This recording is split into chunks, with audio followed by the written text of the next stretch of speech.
Assalamu alaikum. Hope you are fit and fine by the grace of Almighty Allah. Alhamdulillah, I am also fine. আজকে আমরা শিখব একেবারে basic অর্থাৎ একেবারে basic থেকে অ্যাডভান্স লেভেলের স্পোকেন ইংলিশ যারা পড়তে চান, শিখতে চান, জানতে চান তাদের জন্য এই ক্লাসটি।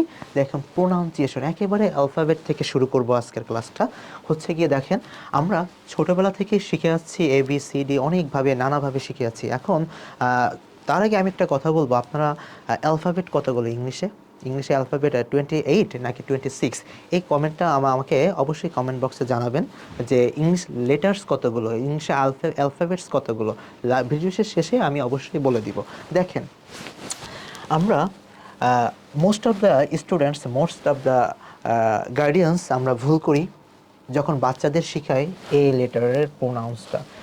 ইংলিশের সাউন্ড আছে হচ্ছে গিয়ে আপনার 44 সাউন্ড, 44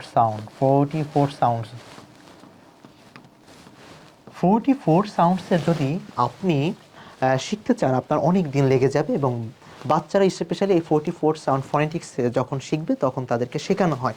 বাট আপনারা যদি এই যে আমি যে অ্যালফাবেটগুলো, যে লেটার্সগুলো নোট করেছি, আপনি যদি এই 9টা লেটার্স শুদ্ধভাবে প্রোনাউন্স করতে পারেন, আপনার 30% প্রোনাউন্স একেবারে কমপ্লিটলি কারেক্ট হবে। তো দেখেন, যদি এর উচ্চারণ আমরা করি হচ্ছে গিয়ে এ, আমরা ছোটোবেলা থেকে পড়ে আসছি এর উচ্চারণ এ, কিন্তু আমরা যদি একটু এটার কারেক্ট প্রোনাউন্স করি, এর উচ্চারণ করতে হবে এই। আমরা বলি কি, এই এদিকে আয়, এইভাবে এই বলি, এর প্রোনাউন্সটা হবে এই। তারপরে যেটা এই, যেই, আমরা বলি যে, এটা যে না, এটা হবে যেই, যেই সেই বলি না, হবে যেই। ভাই, এটার প্রোনাউন্স হবে যেই। তারপর কে, ইংলিশে 3টা লেটার আছে যার উচ্চারণ সবসময় খয়ের মতো করতে হবে, তাহলে আপনি অনেক প্রোনাউন্স আপনার কারেক্ট হয়ে যাবে। যেমন কে, সি, খে, কিউ, এই 3টা লেটার্স আপনি অলওয়েজ খয়ের মতো প্রোনাউন্স করবেন। যেমন কে যদি হয় তাহলে হবে খেই, সি যদি হয় সির উচ্চারণও খয়ের মতো প্রোনাউন্স করতে হবে। যেমন আমরা কে দিয়ে বলতে পারি হচ্ছে কোয়াইট। আমরা এতদিন বলেছি হচ্ছে গিয়ে কুইন, আমরা বলবো কুইন, কুইন না বলে আমরা বলবো কুইন, তাহলে হচ্ছে গিয়ে আমাদের প্রোনাউন্সটা আরও সুন্দর হবে। ও, আমরা বলি এটাকে ও, এটা আসলে আমরা একটা ঢেকর তুলি ও, এটার উচ্চারণটা সুন্দর করে এইভাবে গলার ভিতর থেকে আসবে ও। তারপরে পি, পি উচ্চারণ আমরা পি বলি, পি, এটা কখনোই পি না, এটা হবে ফি, ফি। এটাকে বলা হয় অ্যাসপাইরেটেড সাউন্ড, অর্থাৎ একটা এক্সট্রা ফোর্স দিয়ে উপরের দাঁত নিচের ঠোঁট এবং আপনার মুখগহ্বর থেকে একটা বাতাস বের হবে, এটাকে বলা হয় অ্যাসপাইরেটেড সাউন্ড। একবার বলার চেষ্টা করেন, ফি, ফি, ফি, অ্যাসপাইরেটেড সাউন্ড, এটাকে বলা হয় অ্যাসপাইরেটেড সাউন্ড, ফি। তারপরে কিউ, কিউকে বলবা কিউ, কিউ, নট কিউ, এটা হবে ইট উইল বি কিউ।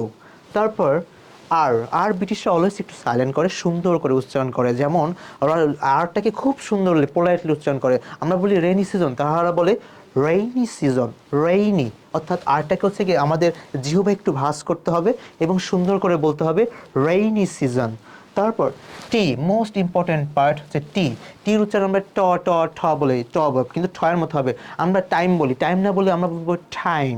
আমরা হচ্ছে গিয়ে টেবিল না বলে বলবো টেবিল, কত সুন্দর লাগে শুনতে। কিন্তু আমরা যদি যখন টাইম, টেবিল, ট্যাপ এইভাবে বলি তাহলে কিন্তু মানে একেবারে শুনতে খারাপ লাগে। তাহলে হচ্ছে আমরা টির উচ্চারণ করবো হচ্ছে গিয়ে ঠয়ের মতো, কি টাইম, টেন, টাইম, ঠিক আছে।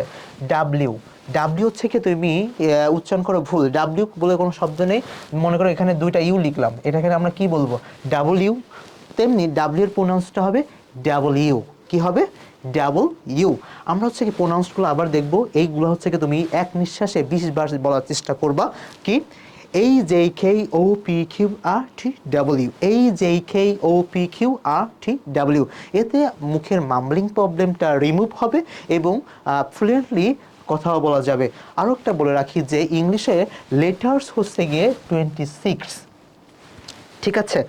কিন্তু যদি অ্যালফাবেট বলে, এই 26 এর সমষ্টিকে একসাথে বলা হয় অ্যালফাবেট। অ্যালফাবেট কতগুলো, এটাই একটা রং কোশ্চেন। আপনারা অ্যালফাবেট যদি জিজ্ঞেস করি অ্যালফাবেট কতগুলো, আপনারা বলেন 26, নো, বলতে হবে লেটার্স কতগুলো। লেটার্স হচ্ছে 26, তার ভিতরে হচ্ছে গিয়ে ভাওয়েল, ভাওয়েল হচ্ছে গিয়ে,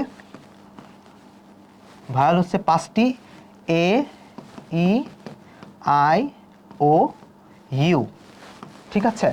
তারপরে তোমার হচ্ছে গিয়ে কনসোনেন্ট আছে হচ্ছে গিয়ে 19টি হচ্ছে কনসোনেন্ট, এবং তোমার হচ্ছে গিয়ে 19টি কনসোনেন্টের ভিতরে সেমি ভাওয়েল আছে। সেমি ভাওয়েলকে আবার দুইটা, কি কি, ডাব্লিউ অ্যান্ড ওয়াই। এই ডাব্লিউ এবং ওয়াই এরা হচ্ছে গিয়ে সেমি, অর্থাৎ কনসোনেন্ট এবং ভাওয়েল দুটার মতোই কাজ করে, এবং আর এগুলো হচ্ছে নিজেরা উচ্চারণ হতে পারে। আর হচ্ছে গিয়ে কনসোনেন্ট, যারা 19টি কনসোনেন্ট আছে যেগুলো নিজেরা উচ্চারিত হতে পারে না। তারপর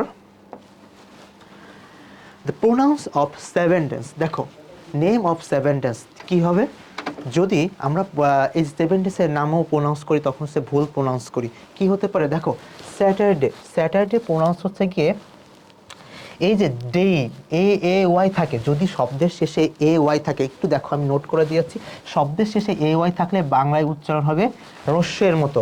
নর্মালি মনে হয় এ রস্যই, এই এরকম উচ্চারণ হবে, এটা ভুল, উচ্চারণ করতে হবে এই। যেমন কি হবে, স্যাটারডে, অর্থাৎ আর এর পরে কনসোনেন্ট থাকলে আর সাইলেন্ট থাকবে। এই যে আর এর পরে কনসোনেন্ট আছে, ঠিক আছে, আর এর পর স্যাটারডে, তারপর হবে সানডে, একটু টান হবে, ডে, ফে, মে, ঠিক আছে। তাহলে স্যাটারডে, সানডে, মানডে, টুয়াসডে। এই যে টি এর উচ্চারণ ঠয়ের মতো হবে, ঠিক আছে, ঠয়ের মতো হবে, হবে টুয়াসডে, নট টুয়েসডে, হবে টুয়াসডে। ওয়েডনেসডে, আমরা বলি Wednesday, no, it's will be হবে ওয়েন্সডে, বারবার বলার চেষ্টা করতে হবে, ওয়েন্সডে। তারপর Thursday, and last one is Friday. অর্থাৎ দেখুন, আর এর পর ভায়োল থাকলে আর উচ্চারিত হবে, আর এর পরে যদি ভায়োল থাকে, যে ভায়োল আছে তাহলে হচ্ছে কি আরটা সুন্দর করে উচ্চারণ করতে হবে, ফ্রাইডে, অর্থাৎ ডে একটা টান হবে, ঠিক আছে। মাদ্রাসার স্টুডেন্ট যারা আছে তারা ভালো বুঝবে যে এক আলিফ দুই আলিফ টেনে পড়তে হয়, ইংলিশে হচ্ছে কি তেমনি আপনার এখানে একটু টান দিতে হবে, যে ফ্রাইডে। তারপর প্রোনাউন্স শেখাবো, নেম অফ 12 মান্থস প্রোনাউন্স করতে গেলে আমরা সবাই ভুল করি। দেখুন একটু কারেকশন করে নেন, জানুয়ারি, যে আমরা বলি জানুয়ারি, নো, এটা হবে জানুয়ারি, ফেব্রুয়ারি, মার্চ, এপ্রিল বলি, নো, এপ্রিল না, ইট উইল বি এপ্রিল অথবা এপ্রিল। তারপর হবে মে, কি হবে, মে। তারপর জুন, জুলাই, নট আগস্ট, এটা ইট উইল বি অগাস্ট। তারপর সেপ্টেম্বর, এই যে যদি আর থাকে, দেখেন একটু নোট করা হচ্ছে, আর এর পরে যদি সেমি ভাওয়েল থাকলেও আর উচ্চারিত হবে না, এ শব্দের শেষে বা বাক্যের শেষে আর থাকলে আর উচ্চারিত হবে না, আর কিন্তু শব্দের শেষে আসে, তাহলে এই ধরনের প্রোনাউন্সগুলো হবে September, October, November, last one is December. তারপর তোমাকে বুঝতে হবে যে এই যে এইখানে আর আর, অর্থাৎ আর আছে কনসেন্ট, ভাওয়েল আছে লাস্টে, থাকলে আর এর প্রোনাউন্স করা যাবে না। That's it.